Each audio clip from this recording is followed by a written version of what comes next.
Nebraska, America. A special ambulance service is called out on its most extraordinary mission. To get to their patient, they have to knock down one wall of his house. Inside is a man who weighs half a ton.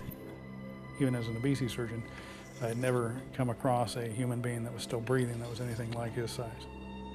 Patrick Dewell weighs as much as 5 baby elephants. The weight bearing down on his vital organs is killing him. When he rolled to his back, he could not breathe because the weight would prevent his lungs from expanding and contracting. He was literally being crushed by this huge mound of his weight, and you could not explain that to people, even in words. You really had to see it. As doctors struggle to save the world's heaviest man, scientists are searching for answers. Why is it that for some people like Patrick Dewell, the desire to eat is greater than the will to live?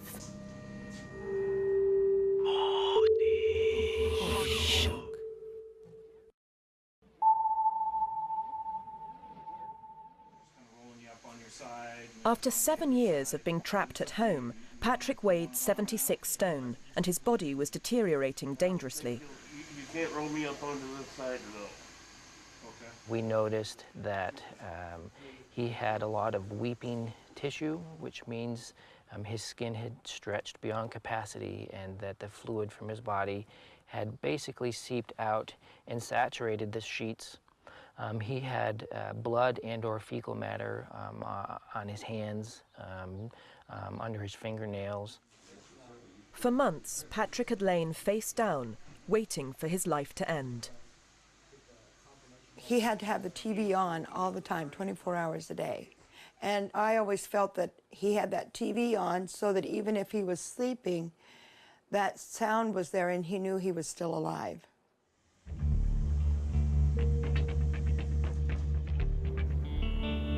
The only hospital that could save Patrick was 6 hours away. The team had a major concern. If he stopped breathing, they wouldn't be able to turn him over to revive him. That created a very unusual challenge for us, since Patrick couldn't breathe on his back. And with no neck, or no neck to speak of, putting an airway in would be almost impossible. More mask or anything, but I'm going to turn on some oxygen and just kind of put that down by your face, okay? Patrick told me right to my face, he said, "Dad, I think I'm going to die." And I couldn't lie to him. I said, "Pat, you might."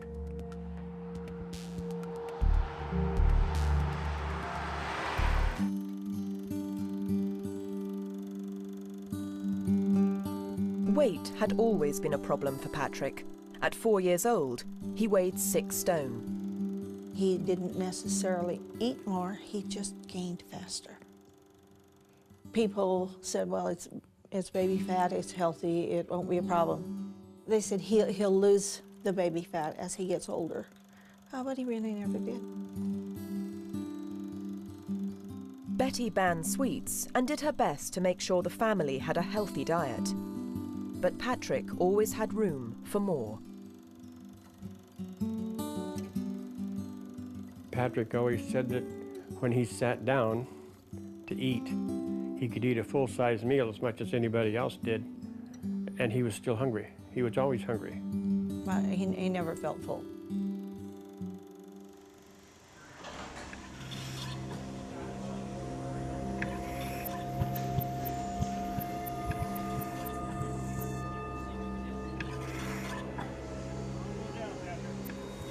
Patrick made it to hospital, but by now he was drowning in his own fluid.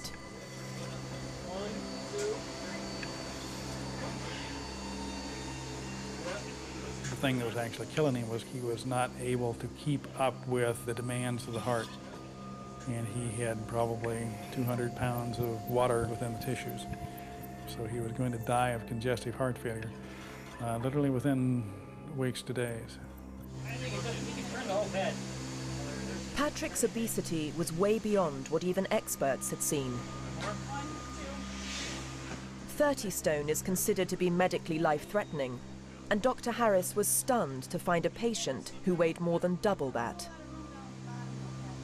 At the time I first met him, he was advertised as being in the 800-pound range. It was clear when I took one look in the room that this was something way over that, and that this was something that you don't see but once in a career. Patrick, is this a good position for you? Is that? Is this a good position for you? 14 stone of Patrick's weight was fluid. Dr. Harris knew it would go quickly on a crash diet, but he couldn't starve him. Patrick was suffering from malnutrition.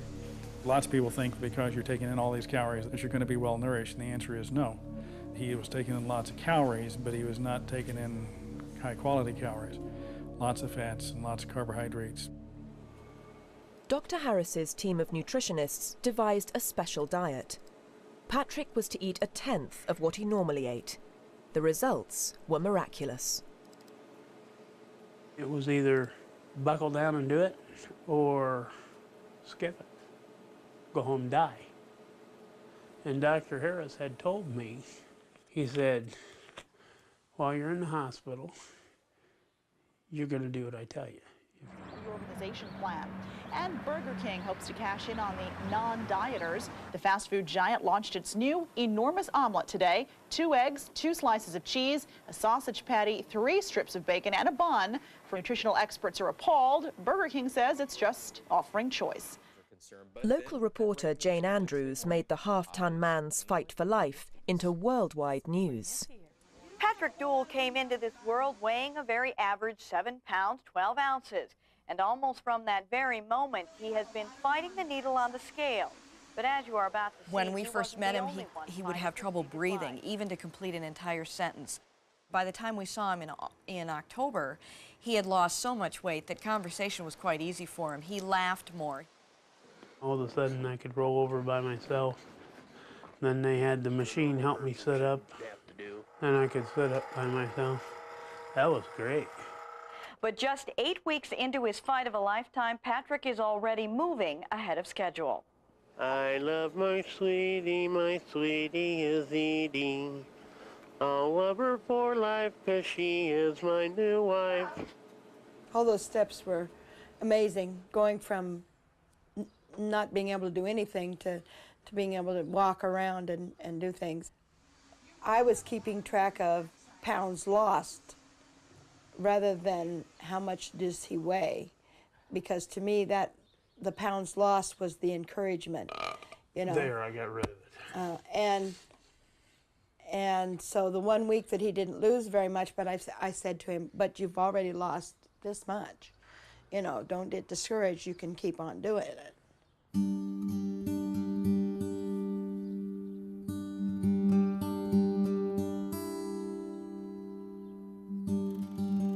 Before Patrick met Edie, his only date had been at a school prom when someone lost a bet.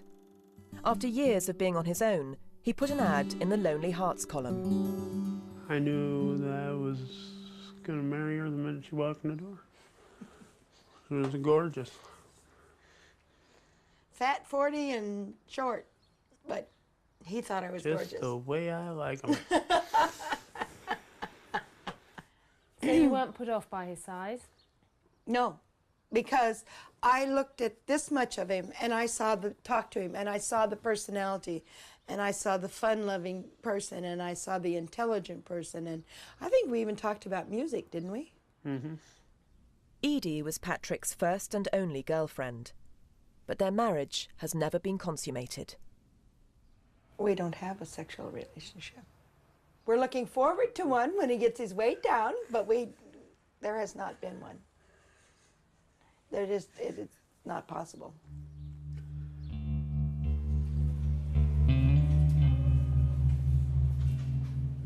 After 4 months of being on a crash diet, Patrick was nearly half his original weight. But Dr. Harris knew from experience that compulsive eaters like Patrick leave hospital and can put all the weight back on. Had he, as he could have done, left the hospital at 600 pounds and gone home to try to do that on his own, it's my suspicion it took us 4 to 5 months to get it off. I think he'd had it back on and been dead in 3 months.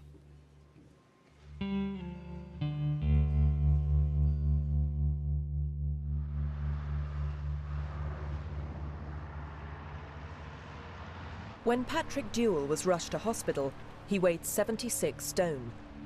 His only chance of survival was a strictly controlled diet, but he still tried to break the rules. When family and friends would come, they had to kind of be frisked by the nursing staff to make sure that there was no contraband.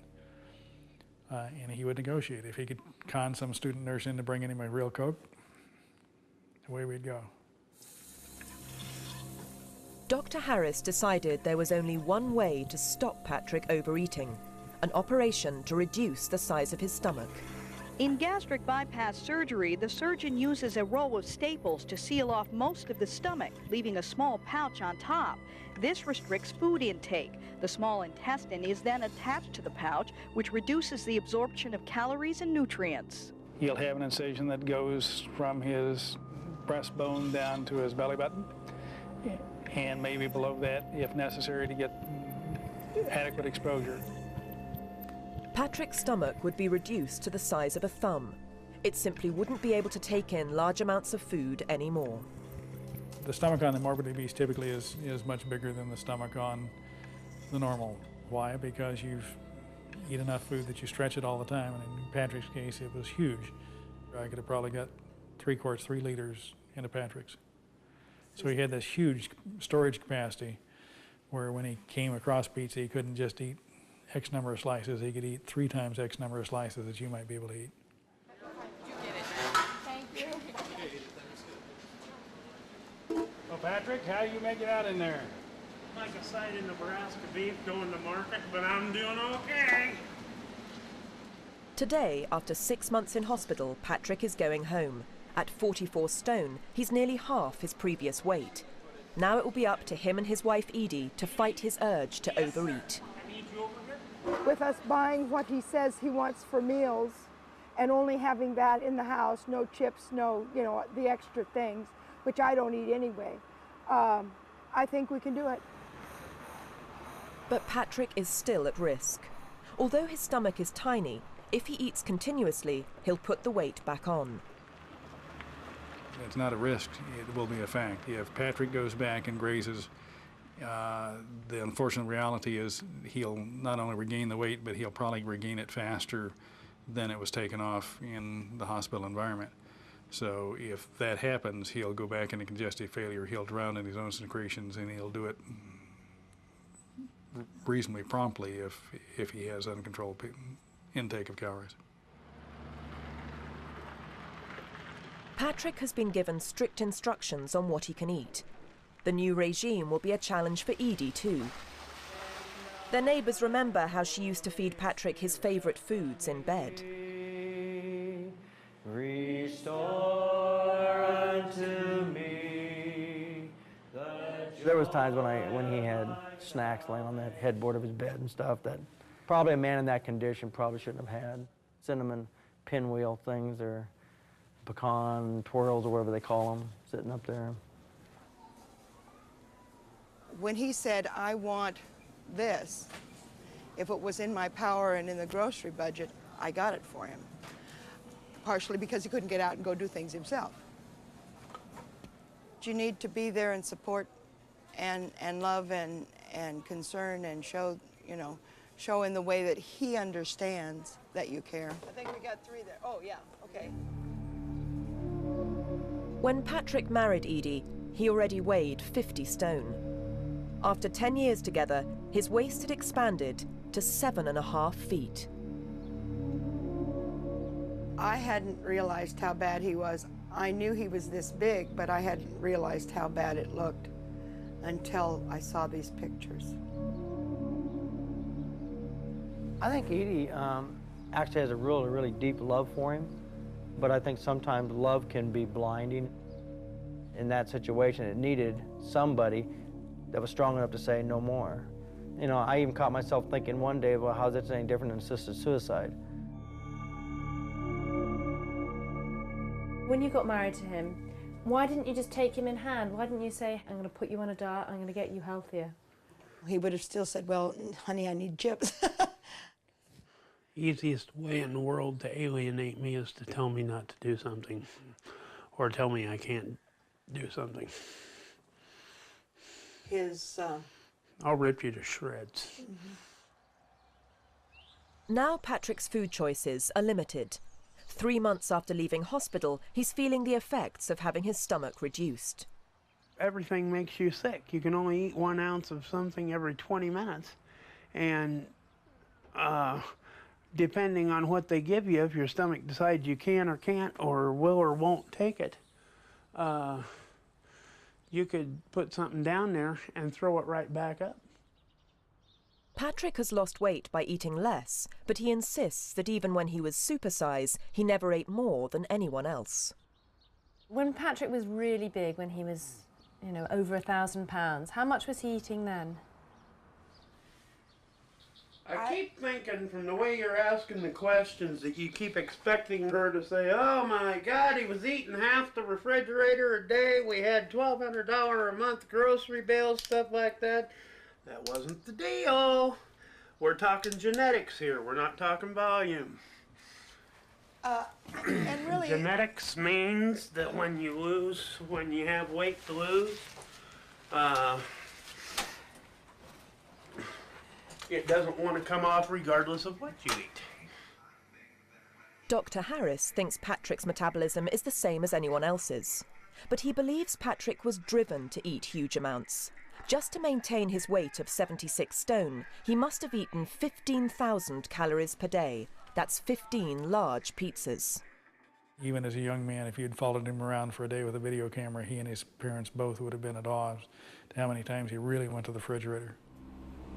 It might not be greed that is driving Patrick's huge appetite. For years, scientists have been searching for reasons why people overeat. In 1995, they identified a gene that could be responsible. The difference between these mice was a gene that produced a single protein hormone in the brain called leptin. The mice without it were always hungry, overate, and became obese. Same environment, same capacity for exercise, same access at water and food, and yet you've got this one mouse, same as his cousin, except for one little genetic focus, who's now morbidly obese, and his genetic cousin is a normal mouse. Since then, scientists have gone on to discover many other genes that seem to determine our desire to overeat.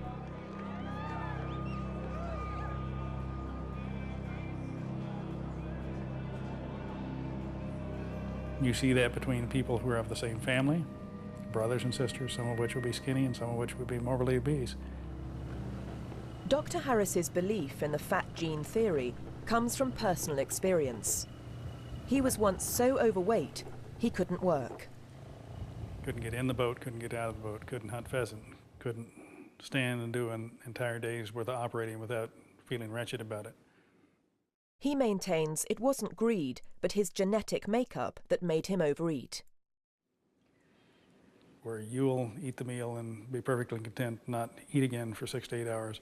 I'm going to eat the meal, and at 2 hours I'm going to be looking for another meal.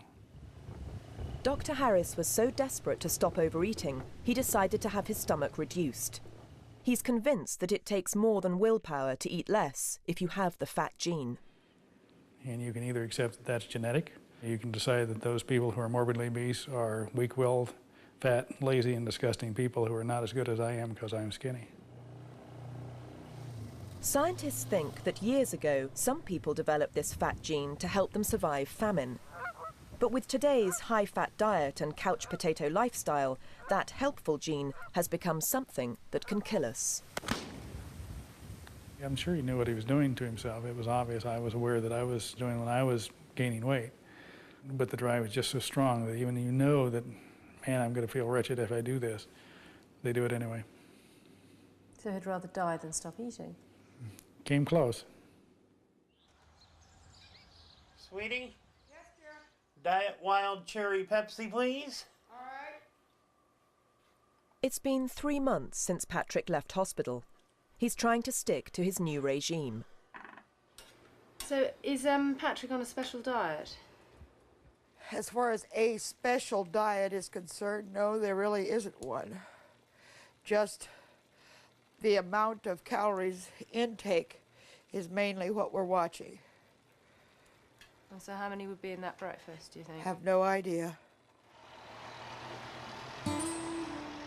There are only a handful of people in the world like Patrick who weigh over 60 stone, but the numbers are getting higher. More people than ever are eating themselves to death. Why? Because we're compulsive overeaters. We have not learned to establish our priorities when it comes to food. Rosalie Bradford ate her way into the record books. At 85 stone, she was 10 stone heavier than Patrick at his biggest. Even those close to her didn't know how much she was eating. I have so many tricks that it would just make you laugh. I had this one big furry, fluffy dog, and Bob would be cooking dinner, he'd bring me my food, and I'd wait a little bit and I'd yell, "Darn you, dog, what'd you do that for?" So I would pretend the dog took my pork chop or my chicken leg or something, and I had it anyway. So Bob would bring me extra and I'd keep that for a little bit later. But you know, addicts, alcoholics, we're all liars. Rosalie weighed 25 stone when she married. After her son was born, her weight went up. It finally hit 85 stone when she was confined to her bed because of an illness. I ate nonstop, and then, you know, just being so incredibly inactive. Did you realise that you were getting so much bigger? Yes, I knew I was getting a lot bigger because the spot where Bob had to sleep was getting a lot smaller. Yeah. Did you look in the mirror at all? I didn't get out of bed for almost 10 years. Rosalie's compulsion damaged the lives of everyone around her. Little Rob was too embarrassed to explain why his mum never left the house. He told some of his friends, he told them that his mom was dead because he didn't know how to explain. Yeah. Rosalie was 8 feet wide when she was taken by the fire service to hospital. Her life was in danger, until America's #1 weight loss guru phoned her out of the blue. And he said it was Richard Simmons. And I said, who? And he said, Richard Simmons. And I said, yeah, right, I'm Mother Teresa. Now, who is this? You know? Richard Simmons is America's king of Keep Fit. His Farewell to Fat program may have made him a multi-millionaire, but helping America's obese is a genuine personal crusade. Am I going to make you slim and beautiful? No, you are going to make you slim and beautiful.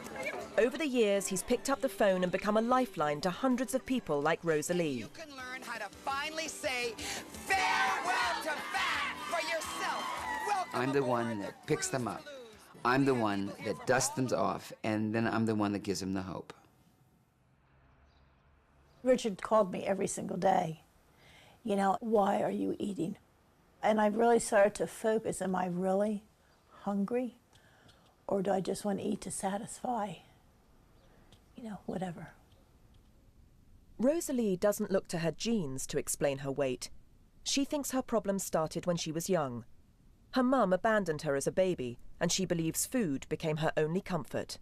Most children, when you say, well, what did you do at somebody's house? Well, we played a game or we did this or that. And I can remember not that much of what we did, but I can remember focusing on the snacks that we would get. Everyone is emotional, but some of us are acutely emotional. And our emotions flare up and we don't want to face them.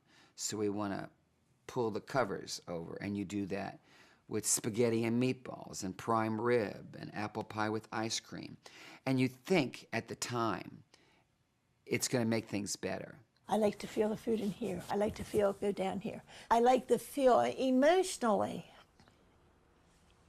It solves problems.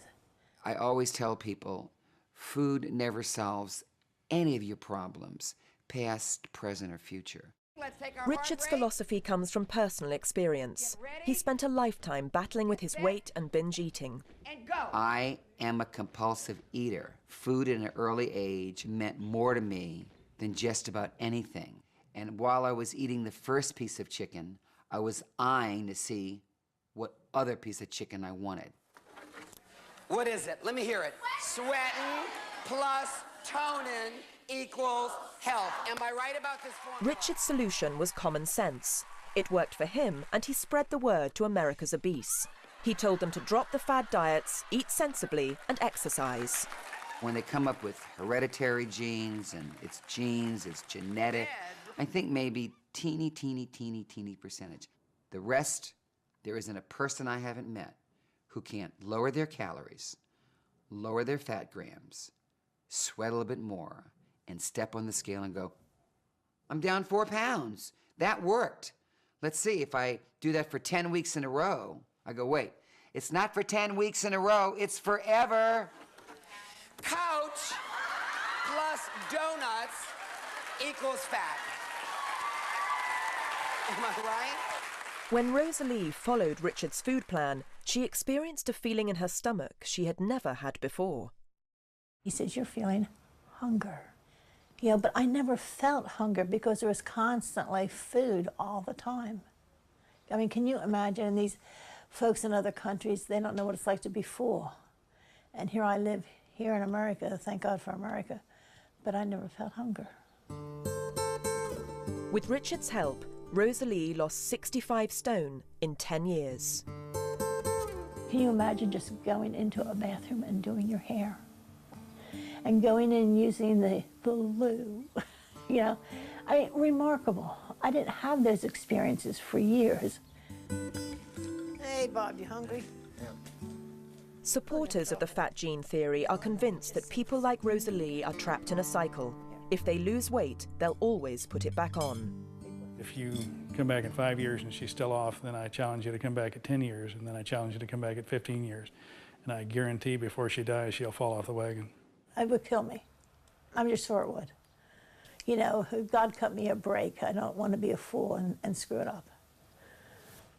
I see somebody, they lose 50 pounds, and then I see them 6 months later, and they gain back 50 plus 60. Fat gene or not, Richard Simmons believes there's only one way to fight obesity. We're going to go over some of these formulas right now, and I want to see if you can relate to any of these formulas, okay? Just let me know. But it can be tough. C plus D. This is a death sentence.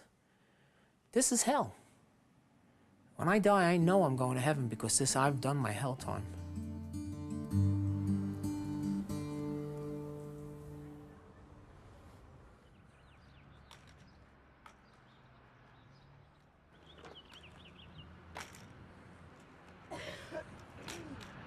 Just a year ago, Patrick Dewell was the world's heaviest man. His doctors were worried that once he left hospital, he'd put all the weight he'd lost back on. But he's lost even more. I'm starting to sag and bag in a lot of places, but I'm getting thinner.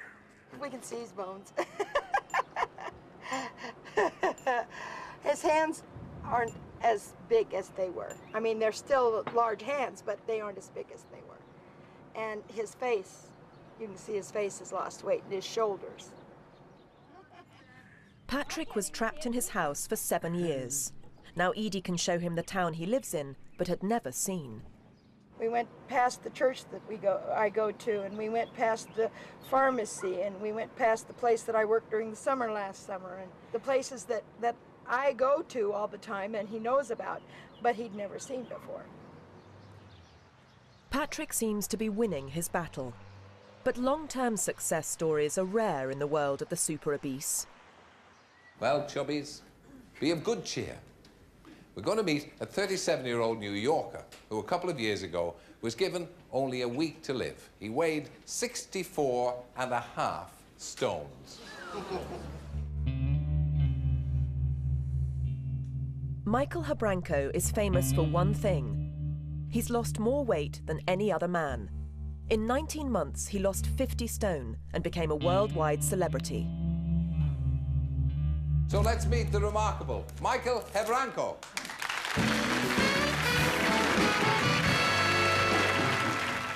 What was the factor that made you want to lose weight then? I was at a point in my life, I had a 10-year-old son that was already almost 160 pounds. Daddy took extra spaghetti. My son Mikey took extra macaroni. And I tried to commit suicide. I didn't have the nerve to pull the trigger. I didn't want to live, but I couldn't go on, and I didn't have the nerve to kill myself. There was one man Michael thought could help him. He'd never met Richard Simmons, but he wrote him a letter. A lifetime friendship began, and Michael was able to lose weight for the first time in his life. He got down to 14 stone. I watch what I eat, I follow my program, and I do a lot of physical. I just keep very active. But don't you miss the food? Oh, all the time. All the time. I am still addicted to food, but I like myself more now. I like the freedom. I like the ability to be my own person. Never again. Life is too worth it. I love living. It wasn't just Michael's body that changed. He started to behave differently too. If I tell you that I actually didn't like his personality as a thin man, you might think I'm crazy, but I felt that he became very self-centered and things like that. It wasn't the best time in our lives. Michael even won himself a role in one of Richard Simmons' fitness videos. It seemed to the world he'd kicked his habit, but those close to him suspected otherwise. Michael did not recognize the new Michael. You go from a man who's housebound to a man dancing and starring in a video and having his own motivation classes, but along the way he drifted. All of a sudden I had women that didn't care that I was wearing a wedding band. And my poor wife was going through hell. But Madeline needn't have worried. The temptation of food proved far greater for Michael than any temptation of the flesh. A half hour after I hit 198 pounds, I went out and celebrated and had 4 Frankfurters. I hadn't had a Nathan's hot dog in 19 months. And loving the hot dogs, I went and had 1, thinking I could eat 1. 1 turned into 2, 2 turned into 3, 3 turned into 4. And you can't have a hot dog without French fries. And you can't have French fries without the melted cheese on it. So that's where it started. And this is where it ended. 7 years after his Wogan appearance, Michael was forklifted onto a stretcher for transporting killer whales. Every time I slipped, where normal people would gain 5 pounds, my binges would be 20 pounds. I mean, if I sat down and ate pork chops, I would sit down and eat 24 pork chops. Hot dogs would be 20 to 22 hot dogs for dinner. If I had breakfast, it would be a dozen scrambled eggs. When Michael was taken to hospital, he weighed 5 stone more than he'd ever been before. Now he was over 70 stone.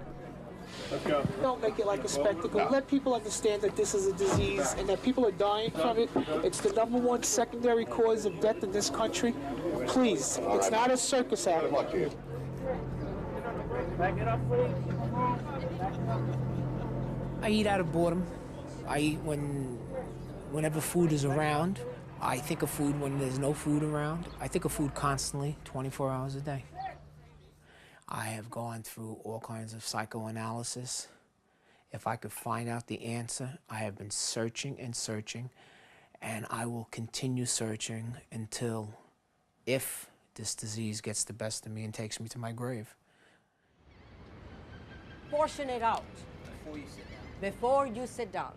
If you open this bag and start eating from it, you will finish the whole bag before you know. Right. You don't want to belong to the finish your plate club. Once again, Michael was desperate to find help. His search led him to a unique rehabilitation center in New York. Brookhaven specializes in treating morbidly obese people. If there is a fat gene that exists in my patients, it's not reversible today. There is no cure for it, but it is treatable. Okay, ready to stand?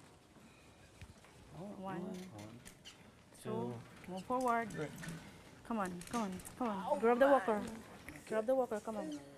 Many of the patients at Brookhaven have been trapped in their homes and haven't walked for years. You gotta work through the pain. 2. Sometimes you gotta do that. Rob Coleman founded Brookhaven when a friend of his died of morbid obesity. He believes that his patients have one thing in common. every one of them, 100%, they're food addicts. They are addicted to food. It's no different than drugs. It's no different than alcohol. Good job. Sometimes it's hard to get the patients to understand that they're addicted to food. Take a deep breath. Most of the patients who come in here are in denial and don't understand why this has happened to them. What's wrong with me? How did I blow up like this? The answer is that you've been consuming too many calories over a long period of time and you don't exercise. Per serving, 100 calories. The patients are taught the simple mathematics of getting thinner. They just need to burn more calories than they consume. And how many calories is the whole liter then? 800 calories in that bottle. It's extremely important to learn how to read labels. You could drink 4 or 5 of those. No problems throughout the day, Right. without a doubt, with some ice. And what do you do now? Now I do not, I stay away from that. I try to drink more diet soda. I try to drink more water. Coffee, tea, things like that. So if I ate about 15, I have 20, one resident who likes oranges. He can eat a tremendous quantity of oranges. Oranges are healthy for you. He doesn't understand. I eat oranges all day, every day. Why am I gaining weight? You eat 45 of anything and you're going to gain weight.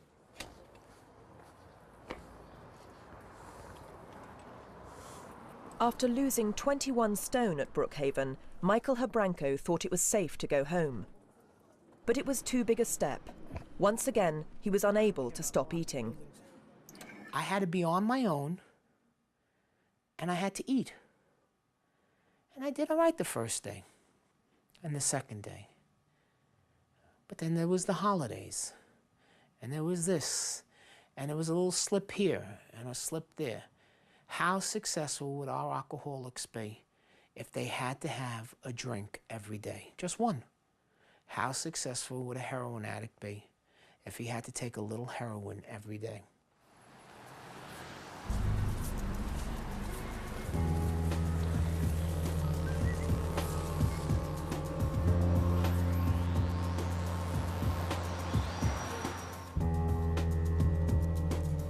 Ooh, how about pineapple upside down cake? Yes, pineapple upside down I cake. just love that. Oh. Especially you take that fresh pineapple.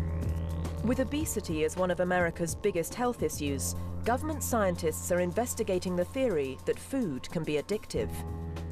Luxuria Hope is one of their test subjects. When I get upset or nervous, I would go get something to eat. You know, this made me very upset because I find myself eating food and I wasn't hungry. That's it. Okay, I'm gonna... Luxuria and the other subjects were starved.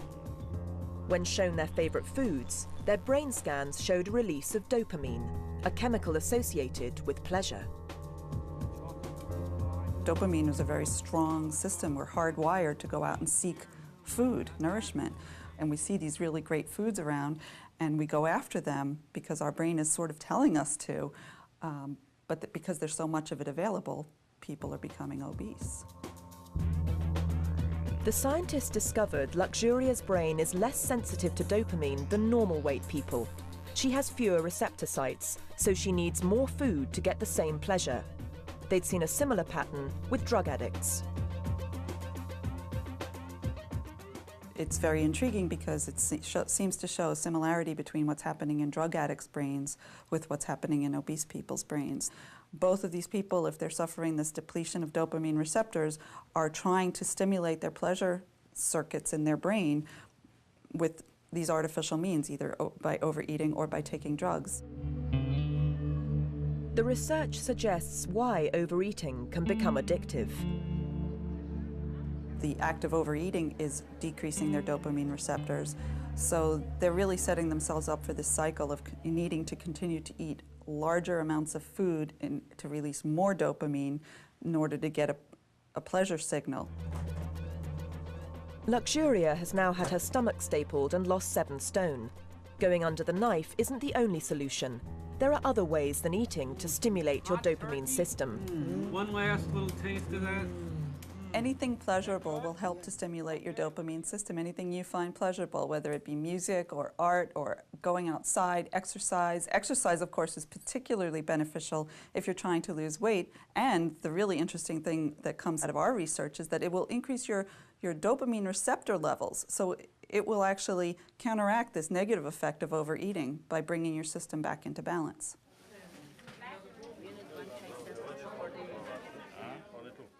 Fat gene, addiction, or a combination of both. As scientists make new discoveries, the patients at Brookhaven struggle daily with their compulsion to overeat.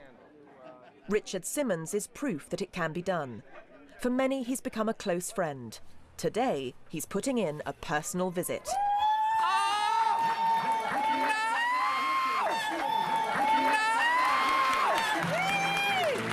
How are you? Tell me how you have been feeling.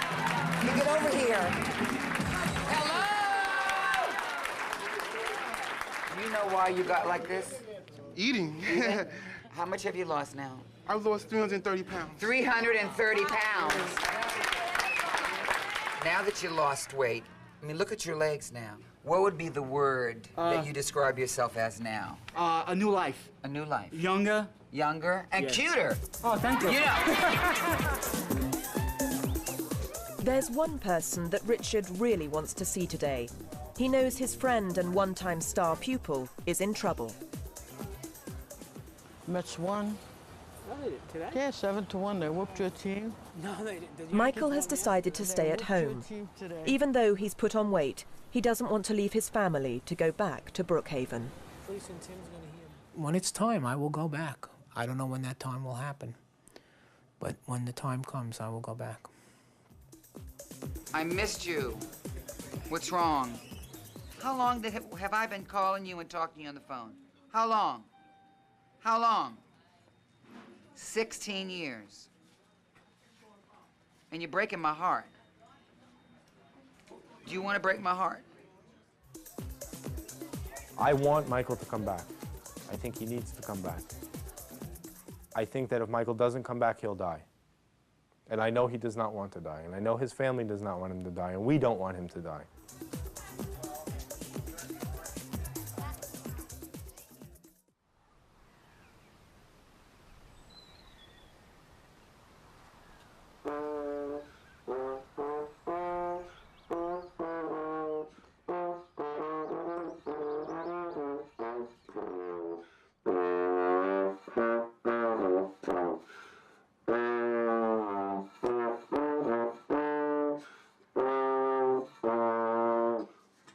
Now that's jazz.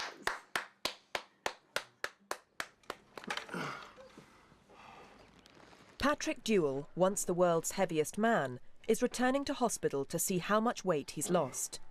This is the first time in 7 years he's been fit enough to make a long trip with his wife, Edie. I'm sweating like a horse. I see leaves of green. Fort Niobrara Wildlife Refuge. Red roses too. I see them bloom for me and you. And I think to myself, what a wonderful world. I'm looking forward to when you can sit up and look out the front window and see what's going on.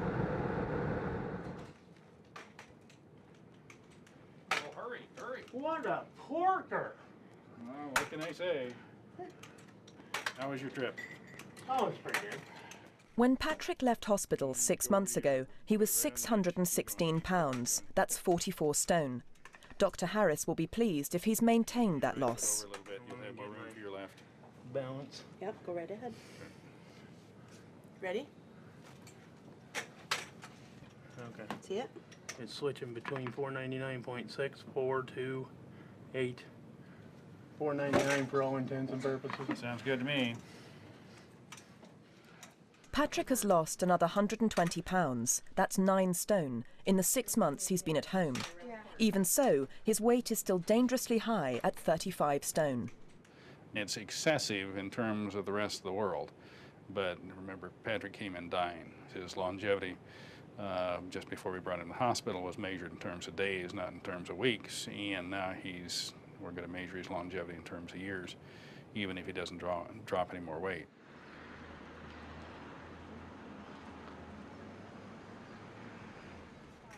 Since his weight loss, Patrick's life has changed dramatically. Now he can use a bathroom, he can spend the night away from home for the first time since his honeymoon. Can you hold your feet up that long? Do I have a choice?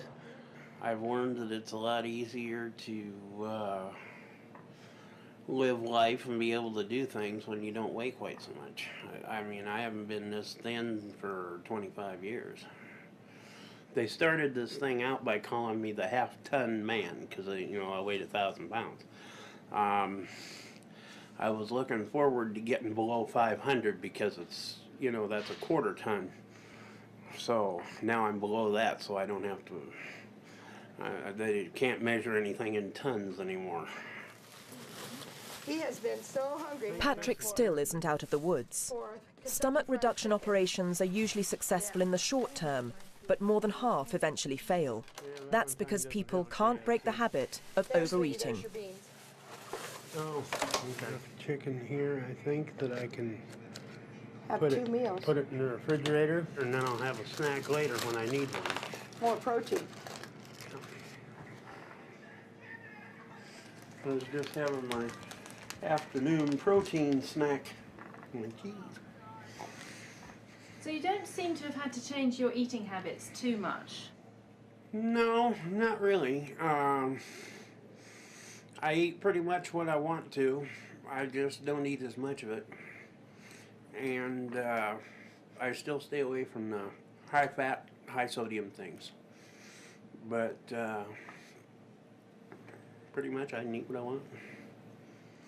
When you stop eating healthy, when you stop moving your body, when you start giving your compliments, give yourself compliments, it's over. You'll go back. People go, well, I'll never gain my weight back. 6 months later, you ain't gonna believe what happened, Richard. And it happens. So there is no cure for this. There really isn't. This is an epidemic now in the United States, but it's rapidly coming in the European Union as you become Americanized.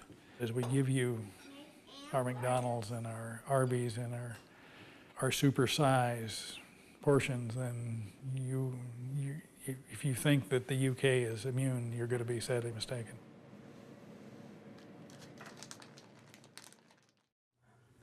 Oh, easy, easy, easy, easy. It really does hurt. Yeah, up and down. Rosalie Bradford is housebound again. An operation to remove excess skin from her legs developed complications, and she can hardly walk. So far, she's defied statistics and is still losing weight. So I say we don't buy it no more. Michael Habranko has still not readmitted himself to Brookhaven. Seriously. His struggle with food goes on. You don't think I'm in physical pain? You don't think I'm scared? Of course I am. I'm human. But if you dwell on it, And you know what? I got up today. And there's so many people I've met in the last 15 years that didn't get up today, that are underground right now. So I'm a pretty lucky guy.